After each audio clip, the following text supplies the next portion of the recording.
هل هلالك يا هلا بك، هل هلالك يا رمضان، والله اشتقنا فرحنا بك. صوم وطاعة للرحمن، صوم وطاعة للرحمن، روحانية يومك غير والوعد.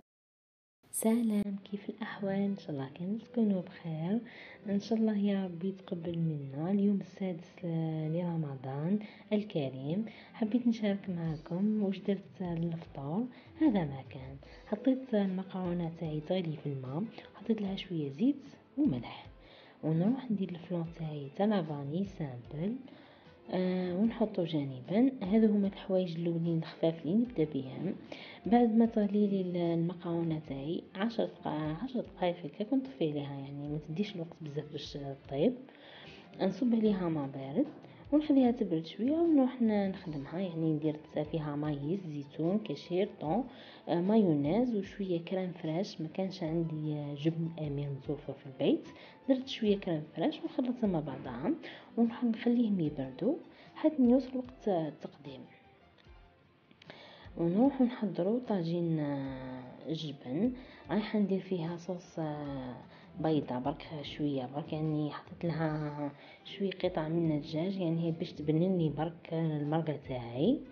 كما تعرفوا بصله، معدنوس، ملح، فلفل اسود، زيت، شويه زيت مادام راهم داير بالدجاج، ونحطها تتقلى مليح. ونروح نجيب المقله تاعي نحط فيها شويه زبده، ملح، فلفل اسود، والبصله تتقلى مليح. كي تتقلى نروح نضيف عليها الكفته ونحاول نحلها من بعضها.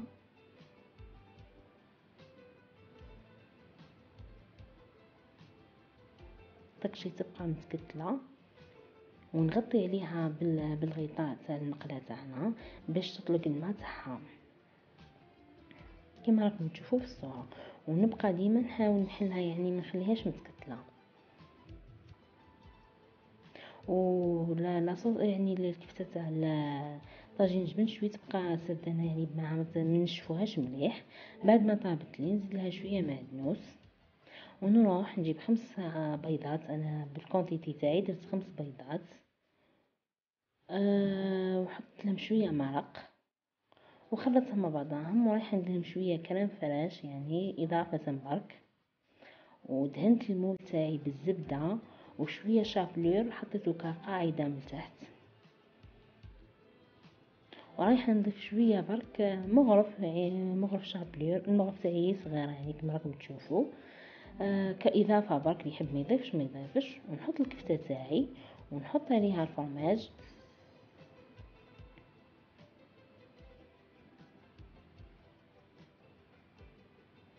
ونخلط ونحطها في المول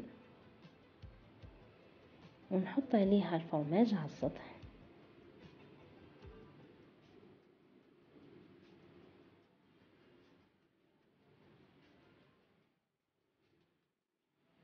انا الفرماج كان عندي قليل شويه، بصح جات معليهاش، يعني تغطى السطح ككل. ونخليها تبرد لي ونقدمها من بعد ان شاء الله.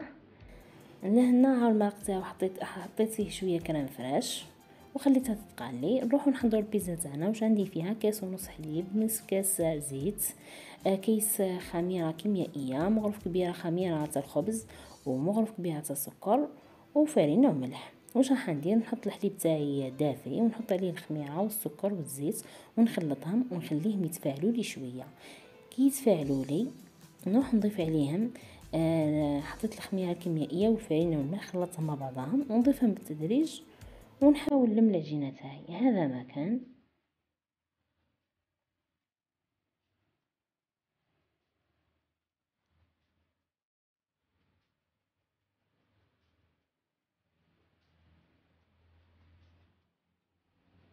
نحاول نلمها بيدي.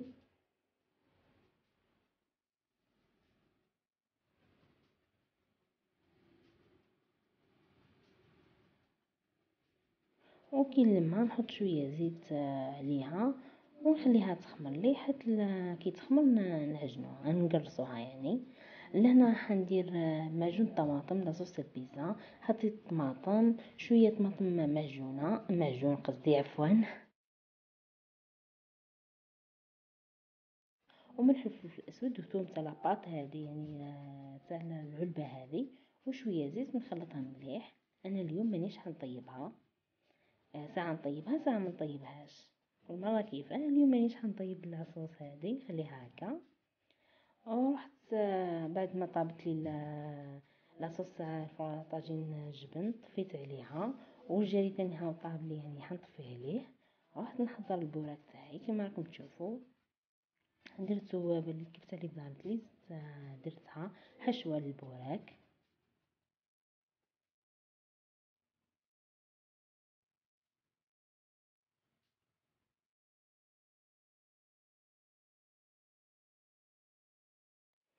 لهنا بعد ما خمرت لي البيتزا تاعي، العجينه البيتزا تاعي، رايحه نقسمها الى قسمين او ثلاثه وشريجه،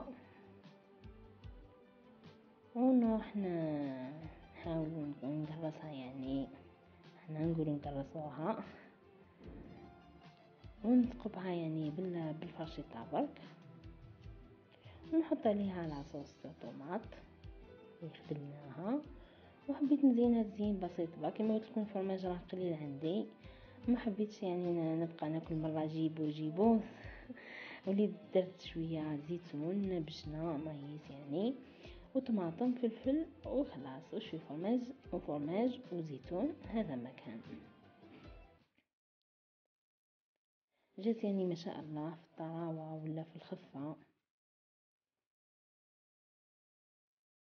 شوفوا كيف جات خفيفه من الداخل.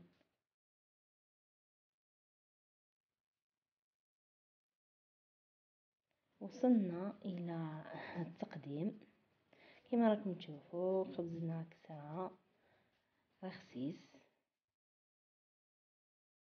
وها هو طاجين الفرماج تاعي بعد ما قطعته، وسلطة المكرونة يعني، والبيتزا تاعنا جات ما شاء الله.